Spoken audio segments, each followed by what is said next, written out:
Hello बच्चों, welcome back. आज हम पढ़ेंगे solubility of gases in liquids. Last topic में या इससे पहले की वीडियो में हमने solubility of liquids in solids पढ़ा था। आज हम solubility of gases in liquids पढ़ने वाले हैं। देखो, सॉल्युबिलिटी का मतलब तो यही होता है कि कोई चीज़ किस में कितनी घुल सकती है, क्या उसकी टेंडेंसी है घुलने की, उसको सॉल्युबिलिटी बोलते हैं। कोई सॉलिड लिक्विड में कितना घुल सकता है, ये उसकी टेंडेंसी थी, ये सॉलिड की टेंडेंसी थी लिक्विड में घुलने की। तो सॉल्युबिलिटी की डेफिनेशन तो बेसिक तो वही है कि कितने घुलने की क्षमता है उसकी या कितने घुलने की टेंडेंसी है, उसको सॉल्युबिलिटी कहते हैं। कोई ज़्यादा जल्दी घुल जाएगा उसकी सॉल्युबिलिटी ज़्यादा है, कुछ घुलने में टाइम लगाएगा उसकी सॉल्युबिलिटी कम है, बट सॉल्युबिलिटी दोनों की है। ऐसे ही solubility of gases in liquid के लिए सॉल्युबिलिटी की डेफिनेशन में थोड़ा सा फर्क है। क्या फर्क है? अगर आप देखोगे बुक में लिख रखी है कि सॉल्युबिलिटी ऑफ गैस होती है एक पर्टिकुलर लिक्विड में, वो क्या होती है कि कितना वॉल्यूम गैस का सीसी के अंदर, सीसी मतलब सेंटीमीटर क्यूब में, कितना आपका गैस का वॉल्यूम 1 सेंटीमीटर क्यूब में डिसॉल्व हो सकता है लिक्विड के 1 यूनिट वॉल्यूम में। लिक्विड के 1 यूनिट वॉल्यूम में, इसको भी मैं सीसी में ही लूंगा। 1 सेंटीमीटर क्यूब वॉल्यूम में कितनी गैस डिसॉल्व हो सकती है तब तक, मतलब जब तक वो सैचुरेटेड सॉल्यूशन ही रहे, अनसैचुरेटेड ना बने, मतलब अभी तक वो जो डिसॉल्व होती रहे सॉल्यूशन तुम्हारा सैचुरेटेड रहना चाहिए तब तक जो तुम्हारी सॉल्युबिलिटी है उसको हम क्या बोलते हैं? Solubility of gases. आप बोलोगे सर 2 फॉर्म सैचुरेटेड सॉल्यूशन क्यों लिखा है? क्योंकि अगर अनसैचुरेटेड सॉल्यूशन बन गया, मतलब एक टाइम ऐसा आएगा कि अब गैस डिसॉल्व होती जा रही है और वो डिसॉल्व होना बंद होगी, तो वो तो अनसैचुरेटेड बन गया, तो उस टाइम पर तो मैं सॉल्युबिलिटी निकाल ही नहीं सकता, क्योंकि वहां पर तो सॉल्युबल है ही नहीं ना। तो 2 फॉर्म सैचुरेटेड सॉल्यूशन नहीं भी लिखोगे तो चल जाएगा। क्लियर है? तो बात यह है कि एक पर्टिकुलर गैस का लिक्विड में क्या सॉल्युबिलिटी होती है कि एक पर्टिकुलर गैस का वॉल्यूम, कितना वॉल्यूम एक पर्टिकुलर लिक्विड के पर यूनिट वॉल्यूम, यानी कि 1 सेंटीमीटर क्यूब में कितनी गैस डिसॉल्व हो सकती है, कितने वॉल्यूम की गैस डिसॉल्व हो सकती है, वो उस गैस की सॉल्युबिलिटी है लिक्विड में। बेसिक सी बात है, बिल्कुल क्लियर सा फंडा है। इससे आगे हम चलते हैं कि सॉल्युबिलिटी ऑफ गैसेस किस किस चीज पर डिपेंड करती है। जो सॉल्युबिलिटी ऑफ गैसेस है वो किस किस चीज पर डिपेंड करती है, या मैं बोल दूं factors affecting solubility. Factors affecting solubility of gases in liquids. मैं गैसेस की सॉल्युबिलिटी की बात कर रहा हूँ, लिक्विड सॉलिड की इस लिक्विड में बात नहीं कर रहा, वो पिछले लेक्चर में कर चुके हैं। तो सबसे पहला आपका फैक्टर है वो है nature of gas and solvent. Nature of gas and, ठीक है जी। तो पहला फैक्टर है solubility of gases in liquid में nature of gas and solvent, कि गैस का और नेचर, सॉल्वेंट का नेचर कैसा होगा उसी हिसाब से सॉल्युबिलिटी ज्यादा होगी। कोई 2 दोस्त हैं ए और बी बहुत अच्छे दोस्त तब होंगे जब इन दोनों का नेचर आपस में मिलता होगा। अगर कोई ए और सी हैं और ये दोनों एक दूसरे के अगेंस्ट है, यानी सी की ए से नहीं बनती, तो ये अच्छे दोस्त नहीं बन सकते। ऐसे ही अगर कोई गैस और सॉल्वेंट, कोई गैस और जिस सॉल्वेंट में, किस लिक्विड में वो मिलने वाली है, अगर वो अच्छा रिएक्शन कर सकते हुए अगर उनकी केमिकल प्रॉपर्टी सेम हुई तो वो अच्छा रिएक्शन कर सकते हुए, मतलब उनका रिएक्शन पॉसिबल हुआ तो ज़्यादा सॉल्युबिलिटी होगी, रिएक्शन पॉसिबल ना हुआ तो सॉल्युबिलिटी कम होगी। मतलब ना हुआ तो सॉल्युबिलिटी होगी ही नहीं, बट मैं मानूँ अगर कम अच्छा हुआ तो सॉल्युबिलिटी कम होगी। कैसे? मान के चलो, अगर मैं वाटर ले लूँ, मैं ले लेता हूँ वाटर, और वाटर के अंदर मैं क्या सी गैस डालता हूँ, O2 gas, N2 gas and etcetera, ऐसी कोई गैस हम वाटर में डिसॉल्व करने की कोशिश करता हूँ। और इसके अलावा वाटर में मैं गैसेज डिसॉल्व करने की कोशिश करता हूँ, नंबर 1 KCA, दूसरा है CO2, या मान लो तुम क्या मान लो अमोनिया गैस, या तुम एज्यूम कर लो एक और गैस HCl गैस ले रहा हूँ मैं, लिक्विड नहीं ले रहा। HCl गैस भी तो हो सकती है ना, वो गैस। इन तीनों गैसेस को वाटर में डिसॉल्व करने की कोशिश करें, या कोई एक, और इनमें से कोई एक को डिसॉल्व करने की कोशिश करता हूं। तो ये बात तुम ध्यान से देखोगे तो पाओगे कि जो ये वाली गैसेस हैं ये लेस सॉल्युबल है वाटर में। इनकी सॉल्युबिलिटी तो है बेटा, बट इनकी सॉल्युबिलिटी ज्यादा है नीचे वाले की। आप पूछोगे सर ऐसा क्यों हो रहा है तो सारी गैसेस, कारण ये है कि ये वाली गैसेस वाटर के साथ ज़्यादा अच्छे से रिएक्शन कर जाती हैं। ये वाली भी रिएक्शन तो करती हैं, बट उतना प्रॉपर रिएक्शन नहीं है जितना इनका है। तो ज़्यादा अच्छा रिएक्शन तो ज़्यादा सॉल्युबल, कम अच्छा रिएक्शन तो कम सॉल्युबल। तो नेचर पे डिपेंड करता है, कौन सा नेचर कैसा। जैसे मैं बोलूँ, अगर मैं O2 और N2 को, मतलब O2 या N2 को वाटर की जगह इथाइल अल्कोहल में डिसॉल्व करने की कोशिश करूं तो ये ज़्यादा सॉल्युबल है बजाय कि वाटर से। ये ज़्यादा सॉल्युबल हैं, वाटर से ज़्यादा सॉल्युबल हैं O2 और N2 आपके इथेनॉल में, और इसमें कम सॉल्युबल हैं। क्यों? क्योंकि ये इसके साथ अच्छा रिएक्शन करते हैं और ये इसके साथ अच्छा रिएक्शन नहीं करते। रिएक्शन की बात है, कितना अच्छा रिएक्शन उतनी ज़्यादा सॉल्युबल लिक्विड और गैस में। और ये वाटर में ये ज़्यादा सॉल्युबल हैं और ये वाली गैसेस इथेनॉल में कम सॉल्युबल हैं। रिएक्शन पे डिपेंड करता है आप कैसा रिएक्शन कर सकते हो, प्रोबेबिलिटी क्या है, चांसेस क्या है, टेंडेंसी क्या है, उस हिसाब से सॉल्युबिलिटी ऑफ गैसेस हो जाती है। दूसरी बात करें, अगर हम दूसरे फैक्टर की बात करें तो दूसरा फैक्टर है हमारा टेम्परेचर।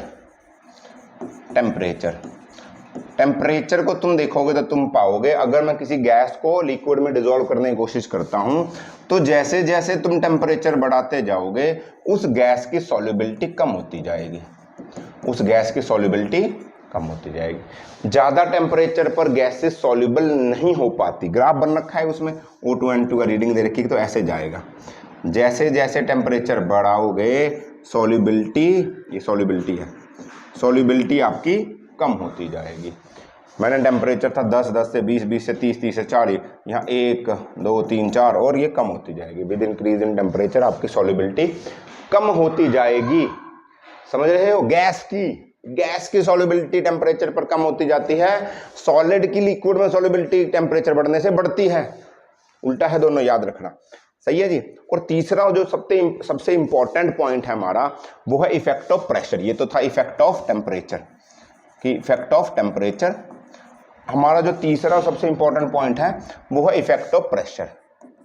ये दो, एक तुम्हें डायग्राम भी दिख रही है, effect of pressure. Effect of pressure बहुत इंपॉर्टेंट पार्ट है फैक्टर्स का, क्योंकि इसी से आपको एक चीज मिलेगी जिसको हम बोलते हैं कौन सा लॉ, एक लॉ है, मैं नाम भूल गया लॉ का, क्या बोलते हैं सॉल्युबिलिटी ऑफ गैस में, इसको हम बोलते हैं Henry's law, sorry Henry's law. ये इफेक्ट ऑफ प्रेशर ही बताता है। इसको समझने के लिए एक बात समझिए कि मेरे पास एक लिक्विड है ए, ये तुम देख रहे होंगे, एक लिक्विड है ये ए, और ऊपर मैंने गैस डाली है बी। ठीक है, नहीं दिख रहा, ठीक है, ये ए है और ये बी है।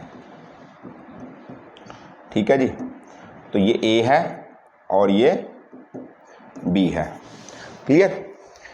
तो जैसे ही आपने गैस डाली लिक्विड में और वो प्रेशराइज नहीं है, ये प्रेशर पे गैस नहीं है, जैसे ही आप इस गैस पे प्रेशर लगाना शुरू करोगे तो तुम देख रहे हो कुछ गैस के मॉलिक्यूल्स लिक्विड में डिसॉल्व हो रहे हैं, कुछ गैस के मॉलिक्यूल्स लिक्विड में डिसॉल्व होना शुरू हो गए।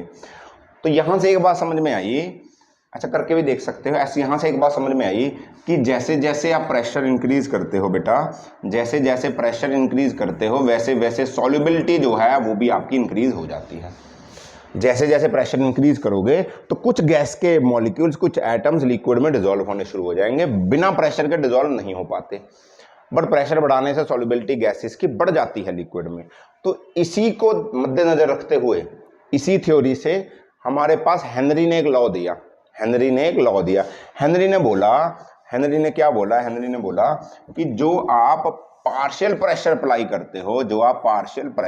करते हो, किसी भी गैस के, उससे उसकी सॉल्युबिलिटी बढ़ती है, ज़्यादा करोगे ज़्यादा। तो ये पार्शियल प्रेशर डायरेक्टली प्रोपोर्शनल होता है मोल फ्रैक्शन के। ये पार्शियल प्रेशर किसके डायरेक्टली प्रोपोर्शनल होता है? मोल फ्रैक्शन के। समझ, pressure directly proportional to mole fraction. कौन सा पार्शियल प्रेशर? गैस का partial pressure is directly proportional to mole fraction of a gas. यानी कि partial pressure of a gas is directly proportional to mole fraction of a gas. तो यहां से मैं क्या करता हूं, प्रोपोर्शनलिटी का साइन हटाकर एक कांस्टेंट लेकर आऊंगा और इसको मोल फ्रैक्शन, इसको आप बोलते हो हेनरीज कांस्टेंट। ये आपका बेसिकली हेनरीज लॉ है, ये प्रेशर से ही है, इफेक्ट ऑफ प्रेशर से ही आपको हेनरीज लॉ में। बहुत बड़ी बात नहीं है, कुछ बुक्स में उल्टा बोलते हैं कि mole fraction is directly proportional to partial pressure. बिल्कुल सही बात है, partial pressure is directly proportional to mole fraction, एक ही बात है। तो कैसे मर्जी समझ लो, पर बात यह है कि हमें चाहिए कि एक हेनरीज कांस्टेंट आता है और इसकी कांस्टेंट की वैल्यू अलग अलग गैस के लिए अलग अलग है। तो इसको याद नहीं करना, KH की वैल्यू बुक में दे रखी है, बिल्कुल भी याद नहीं करनी। न्यूमेरिकल आया तो उसके अंदर दे दी जाएगी, नहीं आपने बिल्कुल भी याद करने की तो कोई भी चेष्टा। ठीक है जी, अगली बात करते हैं हम कि एप्लीकेशंस क्या क्या हैं हेनरीज लॉ की। हेनरीज लॉ की एप्लीकेशन मतलब इसने बोला कि प्रेशर पर ज़्यादा सॉल्युबिलिटी होती है, तो इस बात को कहाँ कहाँ पर अप्लाई कर सकते हैं। तो इस बात को आप बहुत जगह अप्लाई करते हो, आपने देखी भी होंगी बहुत जगह। सबसे पहली तो ये है, जब आप प्रोडक्शन करते हो बेवरेजेस की, प्रोडक्शन ऑफ बेवरेजेस, बेवरेजेस मतलब जैसे कोल्ड ड्रिंक्स हो गई आपकी, है ना, चिल्ड बियर हो गई, ऐसी चीज़ों में आप देखोगे जैसे ही आप कोल्ड ड्रिंक का ढक्कन खोलते हो तो उसमें से बबल्स निकलते हैं। उसमें से क्या निकलते हैं? बबल्स। ये बबल्स किस चीज़ के होते हैं? CO2 के। अब ऐसा क्यों किया गया कि CO2 उसके अंदर निकली, तो CO2 उसके अंदर प्रेजेंट थी, तो तुम्हें तो नहीं दिख रही CO2। अब क्या करते हैं हम, CO2 उसके अंदर अच्छी तरीके से डिजॉल्व हो जाए, कि CO2 की सॉल्युबिलिटी उसके अंदर बढ़ जाए, तो हम क्या करते हैं, CO2 को प्रेशर के ऊपर, एट प्रेशर कोल्ड ड्रिंक के अंदर भरते हैं। तो जैसे ही आप उसका ढक्कन खोलते हो तो प्रेशराइज CO2 थी, तो अब उसका प्रेशर कम होने की कोशिश करेगा, तो वो बबल्स की फॉर्म में आपको निकलती है। अगर प्रेशर से CO2 नहीं भरोगे तो CO2 कोल्ड ड्रिंक में डिजॉल्व नहीं होगी, कोल्ड ड्रिंक में CO2 डिजॉल्व नहीं होगी। हमें चाहिए कि CO2 कोल्ड ड्रिंक में डिजॉल्व हो जाए, समझे। तो हम वहां पर हेनरीज लॉ यानी कि प्रेशर के ऊपर कोल्ड ड्रिंक में CO2 भरते हैं और वो अच्छे से डिजॉल्व हो जाती है। दूसरा एग्जाम्पल आप देखो कि जब आप स्कूबा डाइविंग करते हो, सर हम तो नहीं करते, तो कोई तो करता होगा, जो भी करता होगा जिसने भी बनाई होगी, तो उसके लिए आप ऑक्सीजन सिलेंडर्स लेकर जाते हो कैरी कर, तो उसके अंदर जो ऑक्सीजन होती है वो भी प्रेशराइज्ड होती है। अगर आप नॉर्मल ऑक्सीजन भर के ले जाओगे तो जैसे ही नीचे जाओगे तो ऑक्सीजन आपके पास नहीं आने वाली, तो प्रेशराइज्ड ऑक्सीजन फिल करते हो, तो जैसे ही प्रेशराइज्ड ऑक्सीजन फिल करते हो, जब आप नीचे समुद्र में जाते हो तो वो आपके ब्लड वेसल्स में प्रेशराइज्ड ऑक्सीजन अच्छे से सॉल्युबल हो पाए, इसलिए उसको प्रेशर पे फिल करते हैं, क्योंकि सॉल्युबिलिटी तभी तो बढ़ेगी। ब्लड है आपका लिक्विड, समझो मेरी बात, ब्लड है आपका लिक्विड और उसके अंदर ऑक्सीजन करनी है। अगर इसको प्रेशराइज्ड दूंगा तो ब्लड के अंदर अच्छी सॉल्युबिलिटी होगी इसकी। अगर बिना प्रेशर के सिलेंडर में डाल दूं तो वो पानी के नीचे जाके अच्छी तरह से डिजॉल्व नहीं होगे, मर भी सकते हो, प्रॉपर ऑक्सीजन नहीं मिलेगी, सांस नहीं आएगा, सांस फूल जाएगा, बहुत सारे रीजंस रहते हैं। तो आप उसको प्रेशराइज्ड ऑक्सीजन फिल करते हो ताकि वो ब्लड के अंदर अच्छे से मिक्स हो जाए। जैसे ही प्रेशर बढ़ाओगे ऑक्सीजन का प्रेशराइज में तो उसकी सॉल्युबिलिटी बढ़ जाती है, तो अच्छे से सांस आता है समुद्र के अंदर, समझ रहे हो ना, ठीक है। और इसमें एक और बात आती है कि हम क्या करते हैं, हाई ऑल्टीट्यूड्स पे आप देखते हो प्रेशर ऑक्सीजन का कम हो जाता है। हाई ऑल्टीट्यूड पे जाओगे प्रेशर कम होता है ना ऑक्सीजन का या एयर का प्रेशर कम, तो अच्छे से सांस नहीं ले पाते कई लोग। हम जाते जो वहाँ रह रहे हैं उनको तो आदत हो गई, तो सिलेंडर देते हैं ऑक्सीजन की, सांस ले लो। आप याद करोगे या सुना होगा कि अमरनाथ में बुढ़े लोगों को नहीं जाने देते। अमरनाथ कहाँ है? एक शिव जी का मंदिर है नॉर्थ में, ये जम्मू एंड कश्मीर में, जहाँ बड़ी हाइट पे है, वहाँ पर पेड़ बहुत कम है, बर्फ पड़ी रहती है। हाइट के कारण ऑक्सीजन का प्रेशर कम है तो सांस नहीं आता। प्रेशर कम होने की वजह से ऑक्सीजन अंदर नहीं जा पाती, अच्छे से डिजॉल्व नहीं हो पाती। तो आप क्या करते हो कि आप प्रेशराइज्ड ऑक्सीजन सिलेंडर देते हो ताकि प्रेशराइज्ड ऑक्सीजन मिले और सॉल्युबिलिटी बढ़ जाए, समझे। तो प्रेशर बढ़ने से सॉल्युबिलिटी बढ़ती है। ये हेनरी के लॉ की कुछ एप्लीकेशंस हैं।